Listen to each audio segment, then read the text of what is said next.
let's look at the prokaryote, remind ourselves what it is, right? So we've got your replication.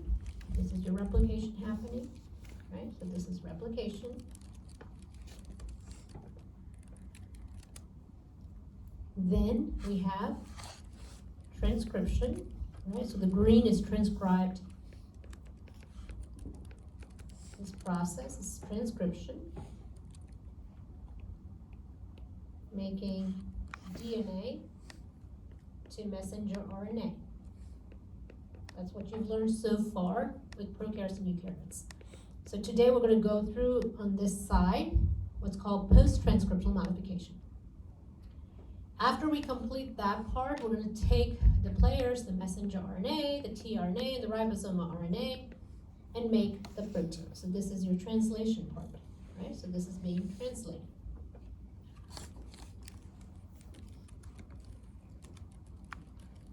From messenger RNA into protein. So when you look on this flip side with the eukaryote system, so everything is happening pretty much simultaneously. Okay, so all of this process in prokaryotes, it's simultaneous.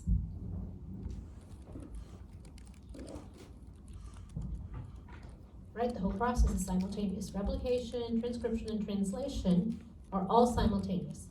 When you look at the eukaryote system, it's divided. So you've got replication, this is your replication, right? Within the nucleus, replication.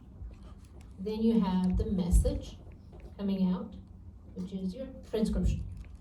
Okay, so this is your replication. Green is being transcribed. Because you got to know the process. Transcribed, and then you have your protein being translated. So that's your protein, we'll talk about that. But notice what's happening here, okay? So this is the part that we're going to look at today. Post-transcriptional modification. So this is your pre-messenger RNA or your primary transcript, okay? So it's your pre. Or it's immature.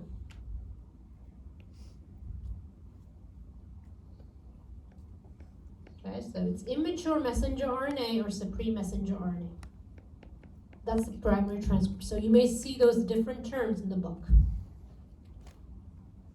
So this version of the pre-messenger RNA is going to get modified and is going to become mature. So this is going to be your mature.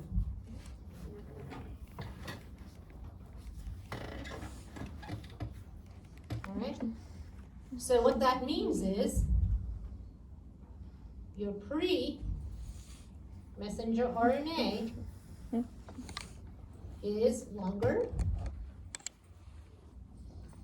than the mature messenger RNA.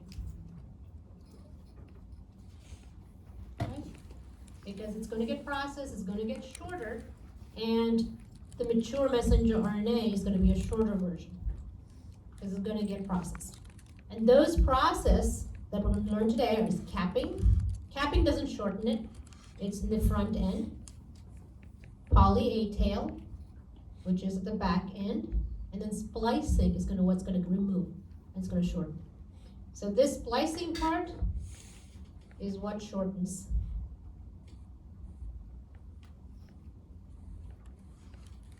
Messenger RNA, the pre one. Okay, so it'll shorten the pre-messenger RNA into the mature. So we can look at it here with this. So you've got your gene. You've got first, of course, it's getting transcribed. As it is getting transcribed, you're going to have capping. So capping happens at the 5' end.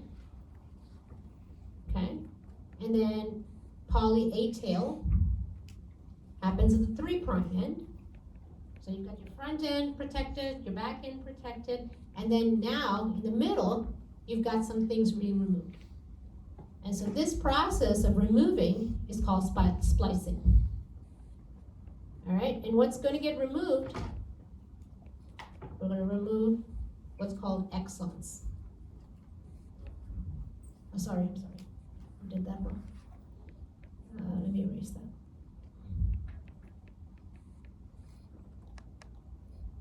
remove introns.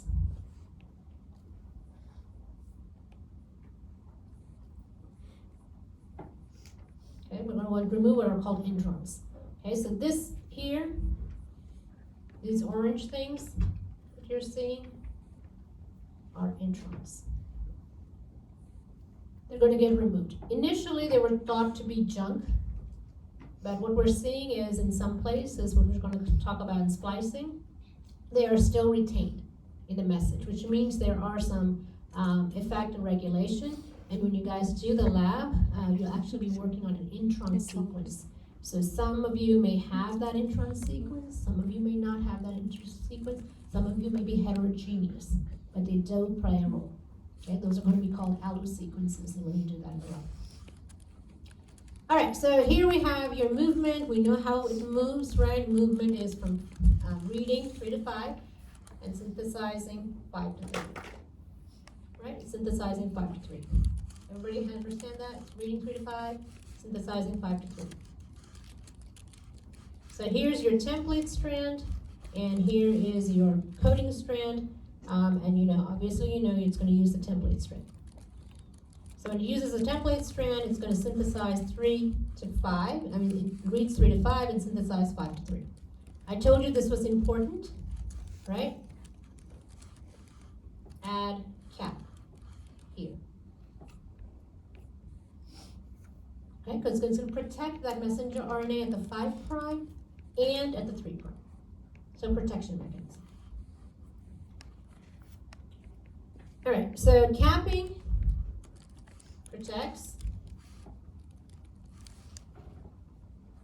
the 5' end of mRNA. Okay, so we're going to talk about the 5', we're going to talk about the 3', and then we're going to come in the middle and talk about splicing because there's a lot to talk about with splicing. So with the addition of a 5' cap, what that is what you're seeing is this is your, you guys remember what this is? Okay, so phosphodiester.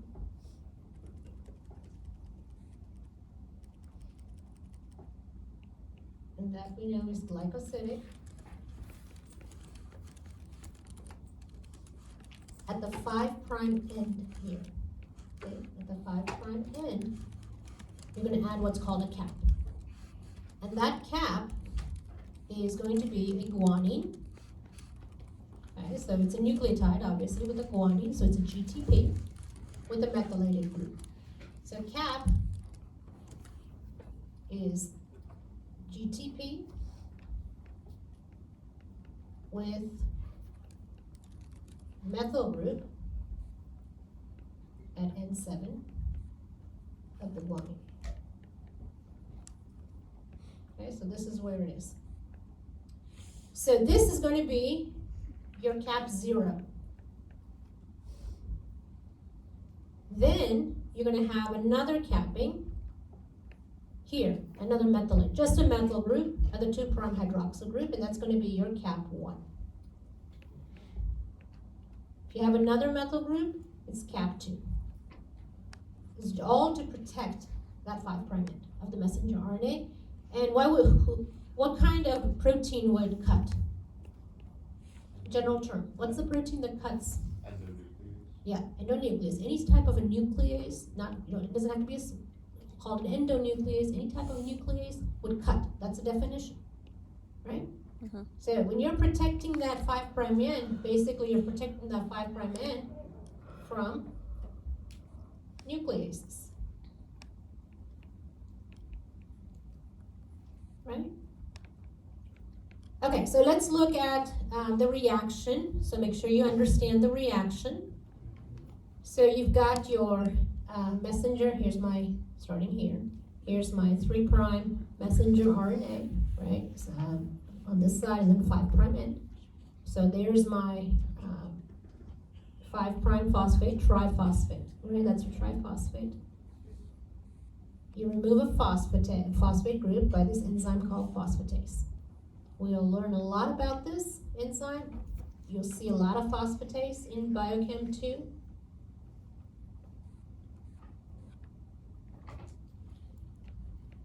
Okay, so it removes phosphate. through hydrolysis. So one phosphate comes out. You see that? Every phosphate is coming out. Then this phosphate is going to attack the GTP. All right? So there's your attack.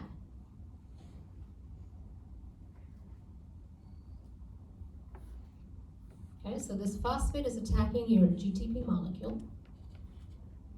And then once you get that, then you see, here's your GTP.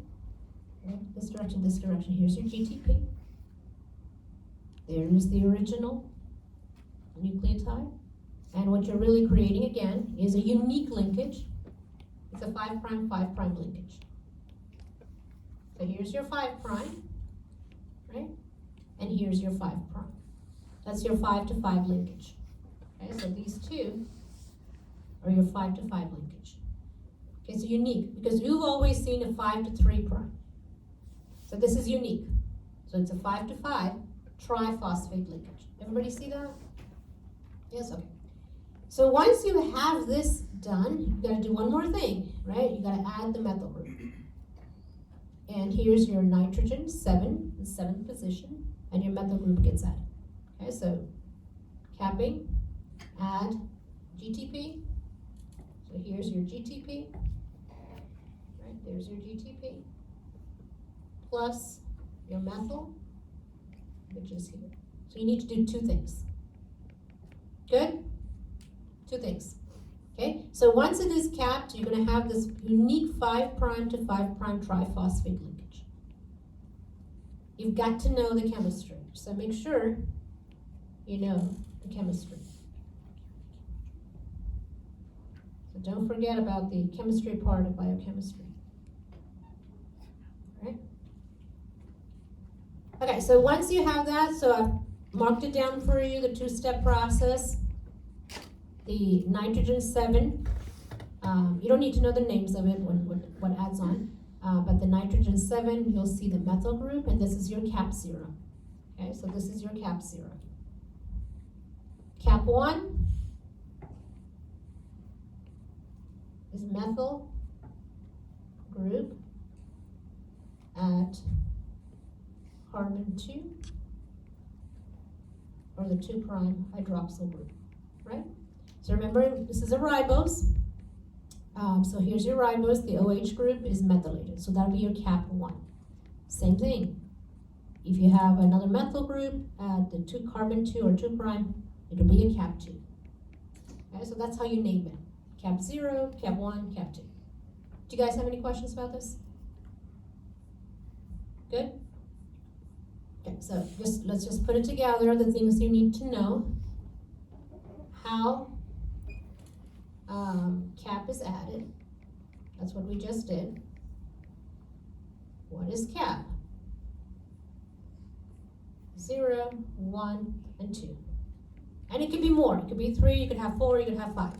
You could have as many as you want. It just depends on the messenger RNA. So we've got your GTP. This is your GTP. And I'm just going to put methylated GTP. Is cap 0. Then you have your methyl group at the 2' carbon. Right? So these two methyl groups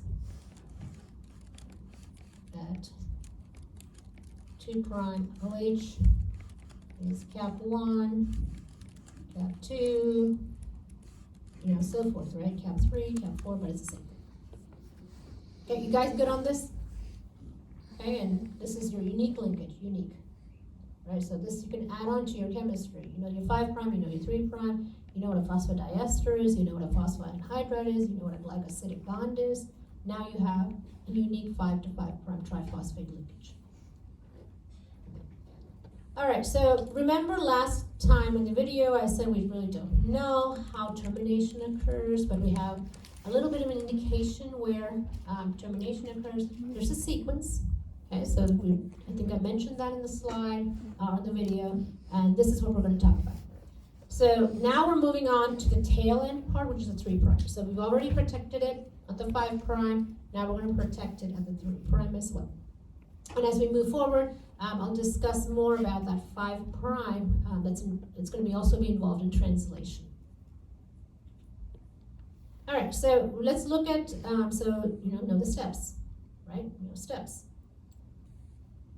And next few slides, I'm going to talk about the steps, and I have it written down here for you guys. So at the 3' end, so this is your 5', right? And this is your 3' end of the messenger RNA. So here is a sequence. Okay, so this is the region that I just talked about, this one. And so this region, right after that, what's going to happen is you're going to have a lot of A's, called poly A tail. So you just tell me what cuts an endonuclease, any type of nuclease, right? So step 1 is obviously, it has to recognize this, right? There's a sequence, and soon after that, it knows it's going to have to cut. So step 2 is cutting, okay? So this is step 2.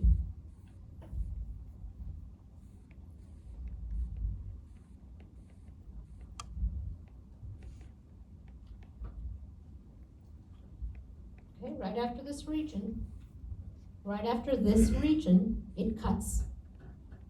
Okay, so the endonuclease will cut. So when the endonuclease cuts, it provides a 3' hydroxyl group.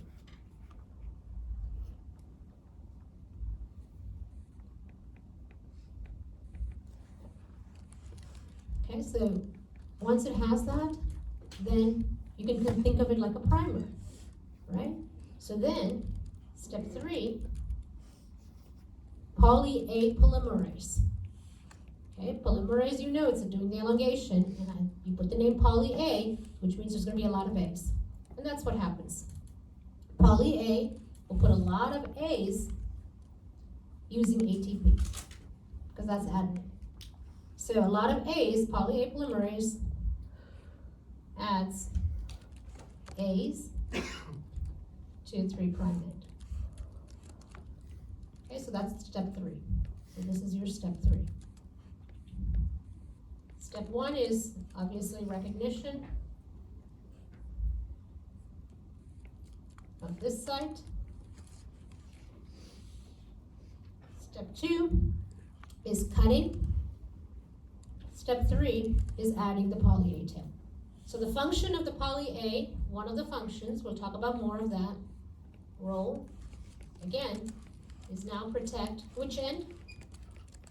Which end is it protecting? Yeah, 3' end from, again, nucleus. Right? So know the how, why it's important to protect those 2 regions, 5', 3'.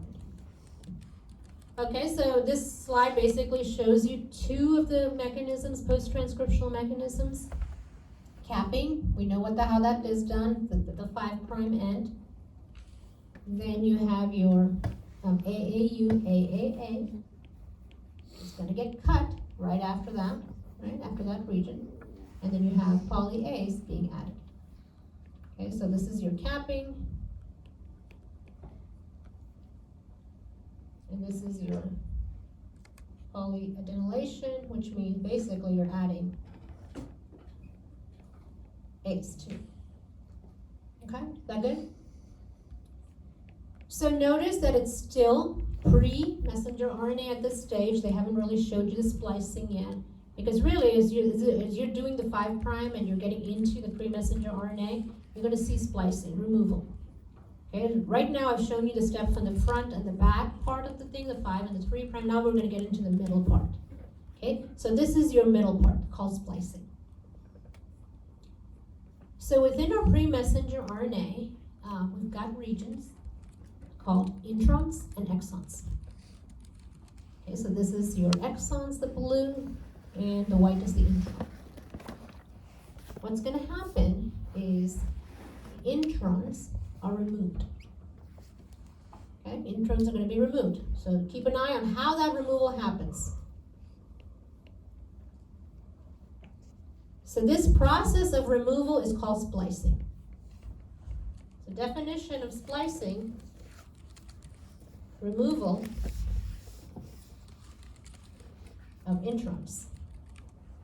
And so what does that mean? If you remove all of the introns, the exons are going to come together, right? So removal of introns and exons come together.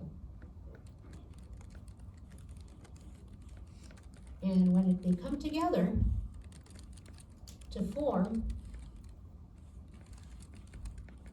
mature messenger RNA. Okay, so what you're starting with the DNA, you're not going to transcribe everything. Okay, so that's why it's much shorter. So here's your DNA, your genome. After it's processed, the mature messenger RNA is going to be much shorter than the genome. It's going to be much shorter than the pre-messenger RNA. Okay, so again, know the how. How is it doing? How is the splicing occurring? Okay, so you need to know how. The process of how. How is splicing occurring? The important regions is this region that I've underlined called the 5' splice site and the 3' splice site. 5' splice site has a GU. 3' splice site has an AG. Another region that's important is this one, this branch site. Right? All of this in pink is your intron. So that intron is going to get removed and the exons are going to come together. A pre-messenger RNA may have multiple introns, not just one, but it's going to, all the exons are going to come together to create that mature. So there are going to be some proteins that are involved in this removal.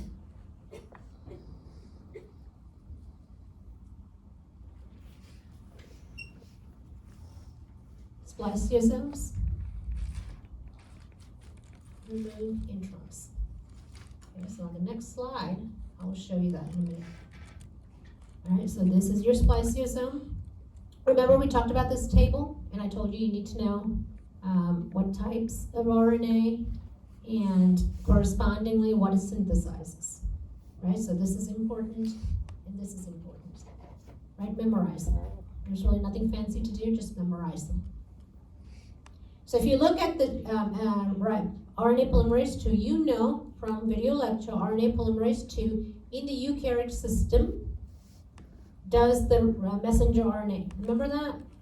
Right? So messenger RNA is synthesized by RNA polymerase 2, and it synthesizes the snRNA, the SNRPs.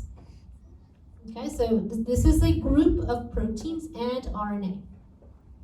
Okay, so they call them the SNRPs, and there are several different classes, U1, U2, U4, U5, U6, all of them, but I'll pinpoint the one that I want you to know.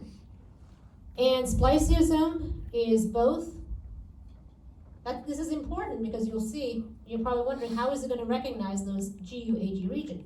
Has both RNA and protein.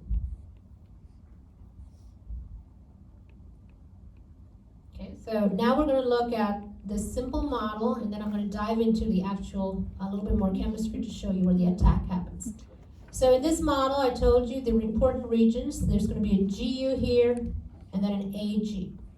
And so this intron is going to come off, and what you see at the end is these two spliced together, right? So this is your exon. So exons are the ones that are going to be the mature messenger RNA. The introns are removed. The important proteins that you need to memorize are here. So just memorize them.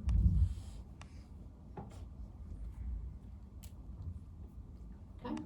So U1 of the spliceosome will recognize this site, GU. U2 will recognize, remember that A that I said was the branch site? It recognizes that. Once they are bound, then all of these other different SNRPs will come in. Splicing will occur through a process called esterification. So this is the process that I'm showing you on the side. I'm sure you've seen something like this already, transesterification, hopefully inorganic. But it's just an exchange of this group, the esterification. So the ester is going to attack. Notice the exchange of this group, ester group, with this ester group. So you do see that. So that's what's going to happen in the reaction itself for the messenger RNA. So we're going to look at this esterification process. So know what an exon is, know what an intron is, what are the proteins that are involved in the splicing process. Okay, so in this particular case, we have an intron. It's going to get removed. Okay, so this gets removed, and these two exons will join. Right, so this is, so let's just say this is my exon 1, exon 2. Okay, so that's what you're seeing here, right? They're joining. So this is exon 2 and exon 1. So they are joining. And when you join them, this intron is removed, right? It's cut out. And this structure is called a lariat. Okay, so that's the definition of a lariat. So it's the excised intron. Instead of calling it the excised intron, they call it a lariat. All right, so let's now look at the recognition part, right? You're probably wondering, okay, it's cutting it out, and I told you there are sequences, the GU region and the AGU region. How is it going to be spliced up? This is where the RNA component comes in of the spliceosome. So there's my GU, right? So I'll just underline it here for you guys to see. The U1, which just has what? The RNA and protein, right? So this has the RNA part of things and the protein. So there's your RNA part, right? RNA part. When you think of RNA, you're thinking of nucleotides. So it's a recognition. It's a complementary recognition. So this U1 has the sequence that is complementary to this region. Do you see that? Okay, so that's how it recognizes. So the C is complementary to G, A is complementary to U, and so forth. So it recognizes it through base-to-base pair interaction. So it recognizes that and situates itself, right, at this point. Everybody see that? Recognition, okay, because it's not cutting yet. It's first recognizing. Okay, so this is your recognizing part. So U1 recognizes the GU region. I'll just put the GU region. You don't need to know the whole sequence, but it's recognizing the GU region because it has that RNA component. Then here's my branch, right? Here's my branch site.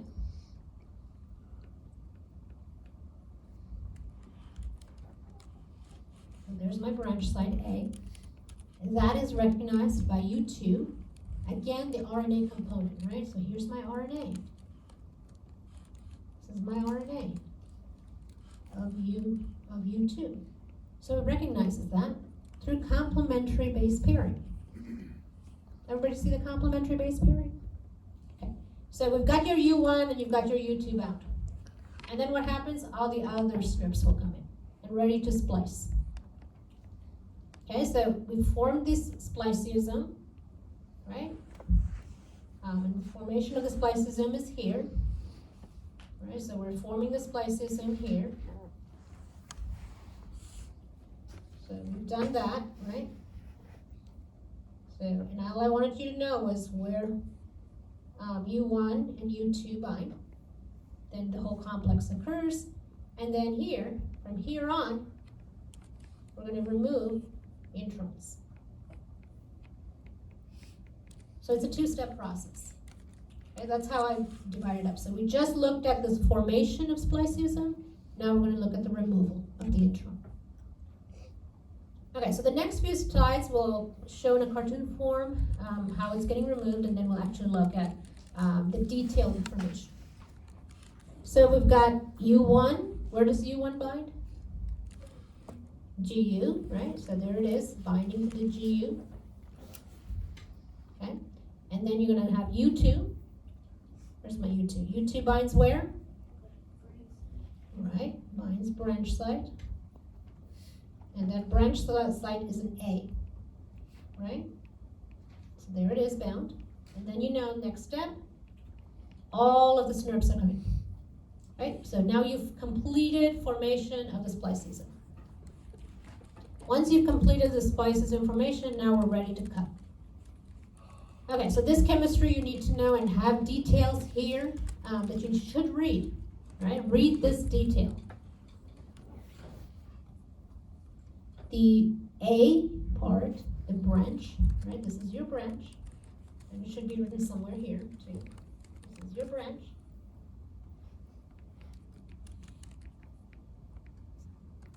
The 2' hydroxyl group of the adenylate will attack the 5' splice site, right there.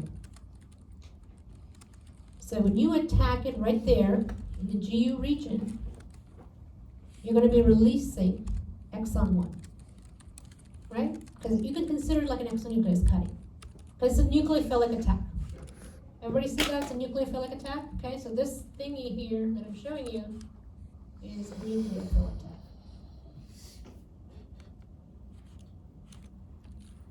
Right? It's a nucleophilic attack. So that's what's happening. It's a nucleophilic attack right there. So when that happens, exon 1 gets released. So there's my exon 1 getting released. See? Exon 1 is released. Then you think of, again, your 3' hydroxyl. Where is it situated? So we've got our pi' end, then we've got our 3' end. Again, the 3' end now will attack this end part, the AG region. Okay, so all we're trying to do is remove the intron. And so when again, you have a nucleophilic attack with 3' hydroxyl group attacking, you're releasing your exon 2. Okay, so exon 2 gets released, exon 1 and exon 2 combine. Good? And what is this called? Lariat. Okay, so remember lariat? The definition is excised part of intron.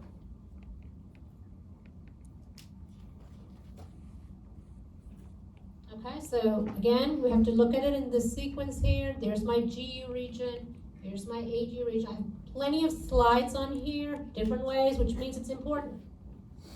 Right? I'm not putting it here because I like to see this over and over again. It's for you. Different ways of looking at it. GU, AG, branch. What binds here? U1. What binds here? U2. Then we've got our complex coming, and then the attack happens. Right? So again, it could be the 3' or the 2' hydroxyl group that attacks. It has to be the 2' because the 3' is already in a phosphodiester bond. So the 2' hydroxyl group attacks the GU region. It forms like a little loop. Okay, and they've seen this through experimentation. It forms a loop. And so there's your first nucleophilic attack. Okay, what we just saw, the first nucleophilic attack that I showed you, which removes exon 1. So this is exon 1. And then you have your exon 2 that is going to get removed. Okay? So again, your nucleophilic attack occurs with this. Right? I just showed you that. See? Exon 1, nucleophilic attack. So again, you have the nucleophilic attack right there. So when you do that, exon 1 and exon 2 join. And you release your lariat.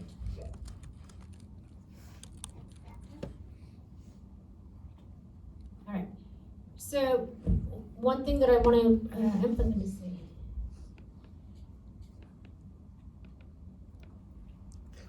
Yeah, that's fine.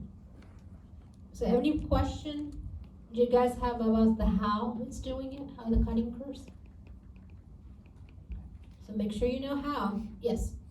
So I have a question. Sure. Why is it it attacks at the AG region specifically? That's what they've seen. There is a sequence, recognition sequence, okay? So here, I just told you, you just need to know U1 and U2, right? Then when the complex forms, all the other parts of the complex, this NURBS U3, U4, whatever it is, all they form, there is a recognition here at this spot. I don't want you to memorize which one. I don't want you to give out. Don't want you to memorize too many. Just form the complex. Okay, so U1 binds to this region, U2 binds to this region, and then when they form the complex, there's going to be another spliceosome that recognizes this end. And that's the region where it's been shown to cut. So there is a specific region. It's not just cutting anywhere. Okay, and I'll show you that. See, this is this. I don't want to go into too much detail, but I gave you a little bit of information what the sequence is. This is the sequence of the 5' splice site. This is the sequence that is on the 3' splice site. Okay, and I gave you what that is. So it's consensus. They always see this type of sequence within the pre-messenger RNA, and they know where it's cut. The spliceosome needs to cut. Does that answer it? Okay. Okay, so let's look at which happens first, right? Because I did capping, I did the poly-A tail, and I did the splicing.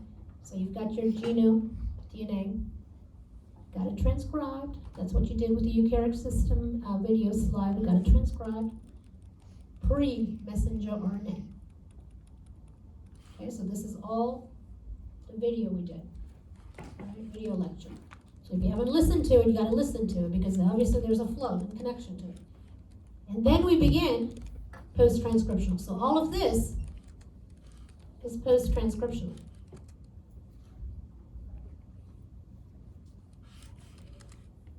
But there is an order. So that part, transcription and post-transcription, is simultaneous.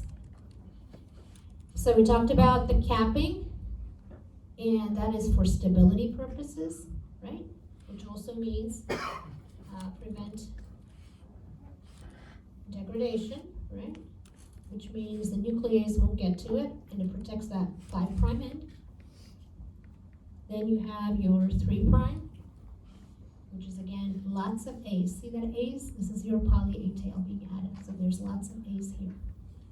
So that too is stability, and again prevent degradation. So it again is a protective mechanism. Is that good? There's splicing in between. So here's your splicing. Okay, there's, like I said, it doesn't necessarily have to be one intron. It could be multiple. In this case, I'm showing you 2 introns that are going to get removed.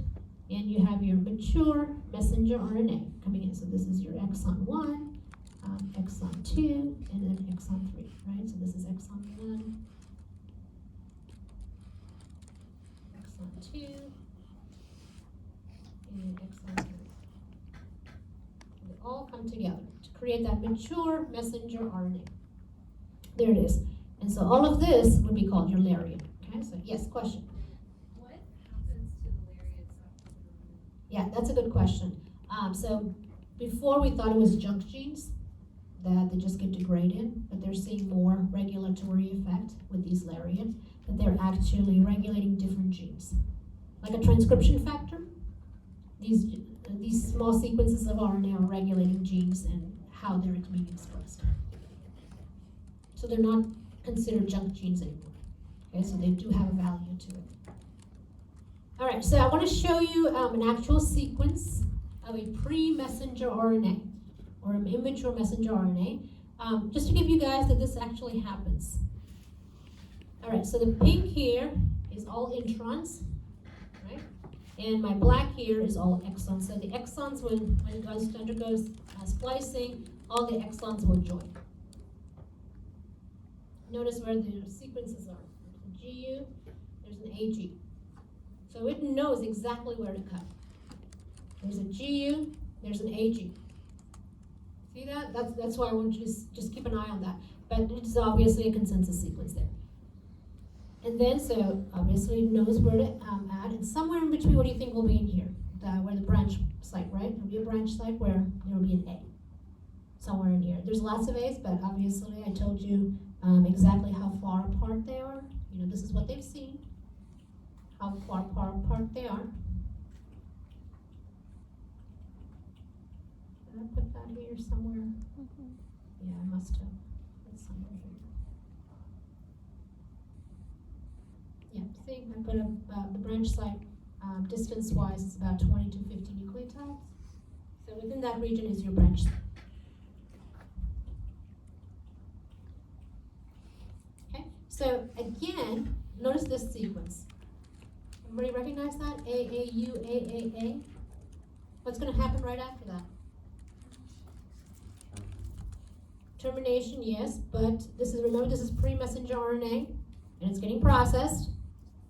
Right, so this is gonna be my 5 prime. Poly A tail.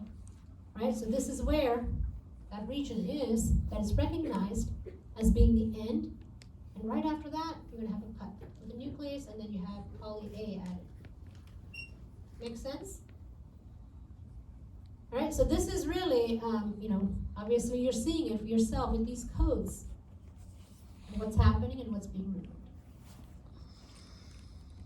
All right, so we've done this all transcription and post-transcriptional. Let's look at the order of things. So in the video, you should have heard me say RNA polymerase II is not active until phosphorylation.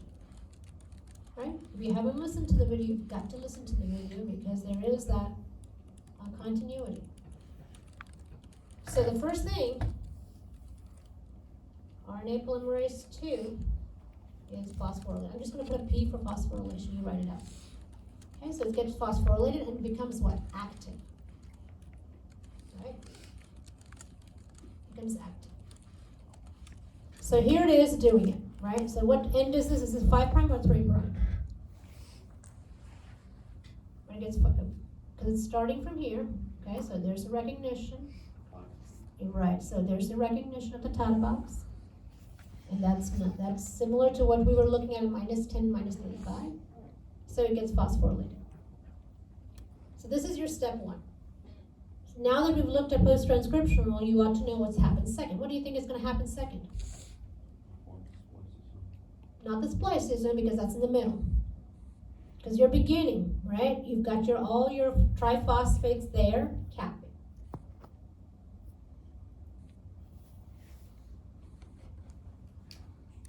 Right? Because you got to protect that 5 prime, and as it is coming out, you've got to protect it. And then 3, the next thing is your splicing. Right? It's continuing to do that. And then at the end is your polyadenylation. And that's what you're seeing here. Okay, so here's your phosphorylated group, and you tell me this is 5 prime, and that's good. Polyadenylation, capping, splicing through this with this splicism, and then poly A tail. So this is my 5 prime end. This is my 3 prime end. All right. Okay, so this is the order. Does it make sense?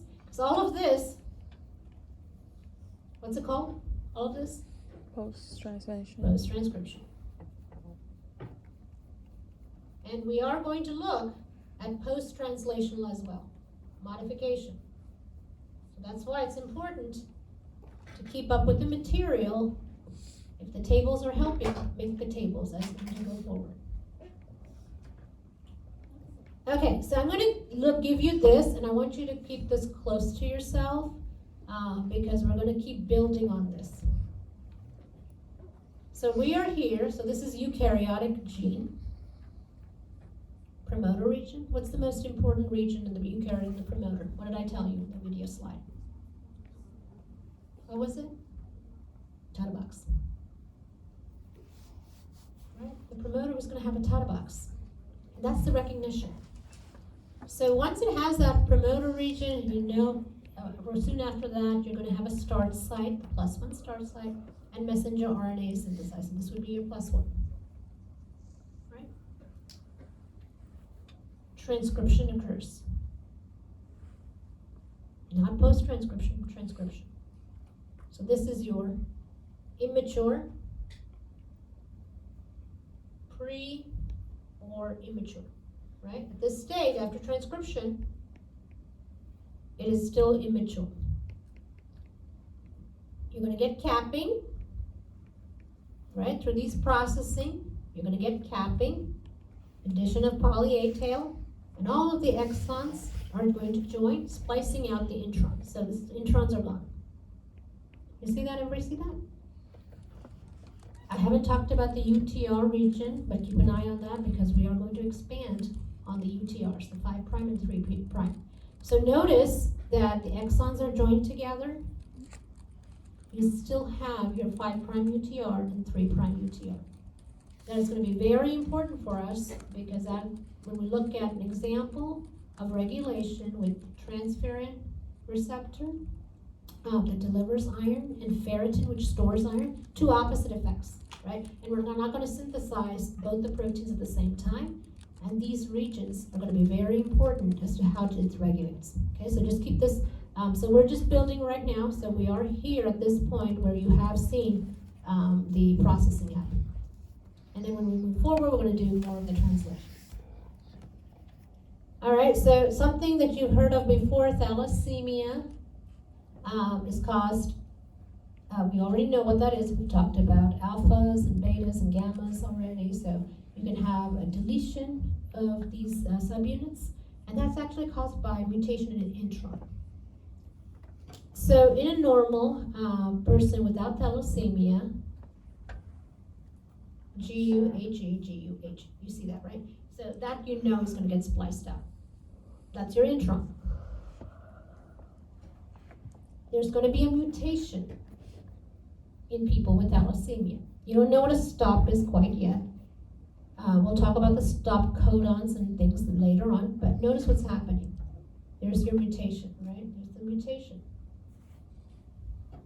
So the system doesn't understand that it has to splice this GU and AG, and it keeps it, right? See, it's keeping this region, this part of the intron, by cutting this.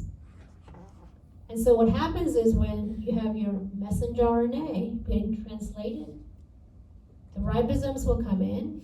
There's going to be a termination sequence called stop, which means you're going to get a small protein, right? Because there's a mutation there, all because of this mutation of the within the intron. Does that make sense? Okay, so we are going to be talking about translation, but the whole take-home message is when there is this sort of a mutation built in within that people with thalassemia, this is what's happening. All right, so the splicing, it's doing its job. The splicing is doing its job. It's looking at the sequence, the GU and the AG region is doing its job. The only problem is it doesn't recognize that this is not an intron because it doesn't see an AG because it sees the stop. So it recognizes this as the intron and gets removed, and you just have left now with this sequence with an intron present and a stop right there. So what happens when the ribosome moves, it synthesizes the message to a protein, it recognizes the stop, which is termination, and you don't get the full protein. Okay, so that's thalassemia. All right, so there are a couple of different processing or splicing types of processing, 3 types of RNA processing that I want you to know. So we're going to go through that. First is alternative splicing. Alternative RNA splicing. So we're going to talk about 3 types, okay? And so when we talk about 3 types, make sure you know how this works and the definition of it. Alternative RNA splicing, exons in some genes are not used the same way in every cell or stage. And that makes sense, right? If you have a genome and some protein needs to be made in the pancreas, but it's not required in the lungs, there has to be a process for that particular gene not to be expressed, that particular protein not to be expressed. So to do that, exons could be skipped or added. Okay, so those are called isoforms. You'll learn a little bit about isoforms in 322 when we compare between the liver and the muscle. And you'll have proteins that function the same but look a little different because of the functions of these 2 different types of organ systems. Alternative RNA splicing it's kind of a 2-in-1 effect. Instead of making different types of proteins, for instance, like antibodies. That's really a good example of what you see with, I think this is the 4th edition. So you have the same protein or antibody That can either be membrane bound or soluble. Soluble means it leaves the system, it's not bound to the membrane. All you have to do is remove parts of the exon or add the exons, and you've got two proteins, okay, with two different functions. But I think you'll see this a little bit more with this model here. This is not in your book anymore, but I think this gives you a good idea of how alternate splicing occurs. So names are not important, okay? So this protein and this protein, I've given you what they do. Names are not important, but you notice that these two proteins are coming from the same pre-messenger RNA. One is in the neurons, the other one is in the thyroids, but they have two different functions. How does it do that? Well, it does that by alternative splicing. Some parts of the introns are getting removed in the neurons, while in the thyroids, other parts of the introns are getting removed, and they're spliced differently. So that's alternative splicing. Okay, so you've got two different, you've got it coming from the same pre-messenger RNA, but the way it splices and the way they join is going to be different. Okay, so here you see it stops here, and the other side it stops about here. Okay, and it removes this one. So that's number one. So number two is RNA editing. So how does RNA editing work? Well, this is an interesting one. So you've got an unedited messenger RNA. Okay, so there's your unedited messenger RNA. Two things can happen. One's happening in the liver, the other one's happening in the small intestine. In the liver system, this unedited messenger RNA gets translated.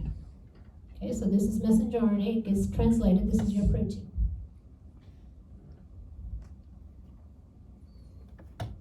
Okay, so there's your protein being made. The whole thing, the whole unedited messenger RNA is being used to translate into this protein that's used in the liver.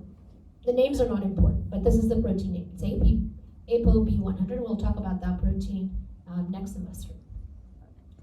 Now, in the small intestine, what happens is there's going to be some editing within the RNA. The C is converted to a U. A small little change, right? You would think. But then what you'll see, when we go on to chapter 39, UAA codes for what's called a stop codon. It's a termination. So when translation happens and the ribosomes are moving from the 5' towards the 3' direction, it comes to the UAA and stops. But that's a good thing for the intestine because that's what it needs. It needs a protein called ApoB48. Okay, so you get a smaller version. All from RNA editing. Does it change just one? Yes. Yes, it's just changing that one. It's just changing that C to a U. All right, so now the third one is the one that I want you to know is self-splicing. There's a lot of work out there, but this is unique because it's a ribosome and it's just RNA. No protein involved, just RNA.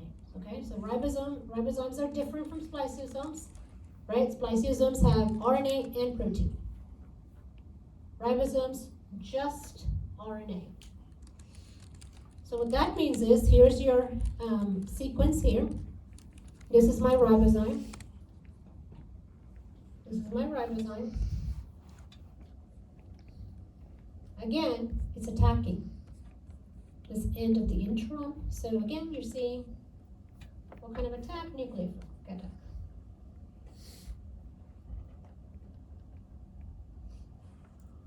All to remove this intron, which is called now a lariat. Right? To splice those exons together. Okay, so these actually exist. These ribosomes, these free-floating RNA ribosomes, they exist and they have a model. Instead of using the spliceosome, these short sequence RNA called ribosomes are doing the work of a spliceosome. Good? Okay, so we've talked extensively about messenger RNA, so we have that all ready to go when we're ready for translation. I want to introduce a ribosomal RNA as you're moving through. So look at the ribosomal RNA, because we are going to talk a little bit about ribosomal RNA and tRNA. So in the eukaryote system, we know that there's a 40S and a 60S, right? I think we've talked about that already, so 40 and 60. Right, eukaryotic system. Do you guys remember in the prokaryote system what it is? Yeah, prokaryotes. That's what I want you to do. I want you to compare and contrast. Have it in a table. If you need to have it in a table, have it in a table. Okay, so it's 40 and 60. So in this, what you're seeing is, even in the eukaryotic system, you have post-transcriptional modification occurring, and those post-transcriptional are these methyl groups added and things are pseudouridine. So these are post-transcriptional. Okay, it doesn't undergo capping, it doesn't undergo splicing that way, post-transcriptional that we've seen, but it does go through some post-transcriptional as well. Just like the messenger RNA, the ribosomal RNA also goes through some post-transcriptional modification. tRNA also undergoes post-transcriptional modification. So you've got your tRNA, you've got some sequence called a leader sequence and some sequence at the 3' end region, and you see an intron too. So this is all, you can call it early, you can call it immature if you want to. So this is the immature tRNA, or the pre-tRNA, that gets further processed just like a messenger RNA. So really, you're looking at regions that are going to get removed. So leader sequence is getting removed, see, it's removed. This region end is removed.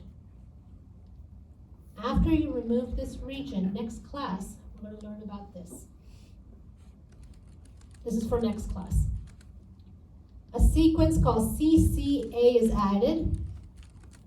On that region of CCA, you've got an amino acid attached.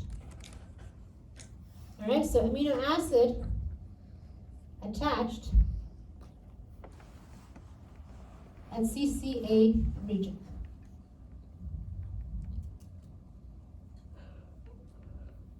Then, of course, look at the introns, the intron is also going to be removed. So again, you see a shorter version, right, from the immature to the mature. So this would be the mature.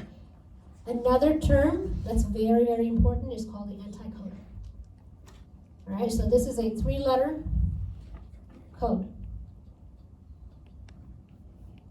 This 3-letter code is going to recognize another 3-letter code on the messenger RNA.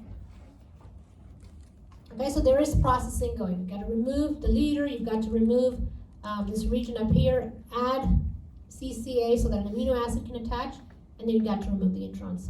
All processing, all post-transcriptional. What do you guys think is going to cut these regions? How are you going to cut this region, the phosphodiester bond? Yeah, more nucleases. Right? So here are the nucleases. Right? RNase is a nuclease. We've talked about DNase already. So DNase cuts DNA.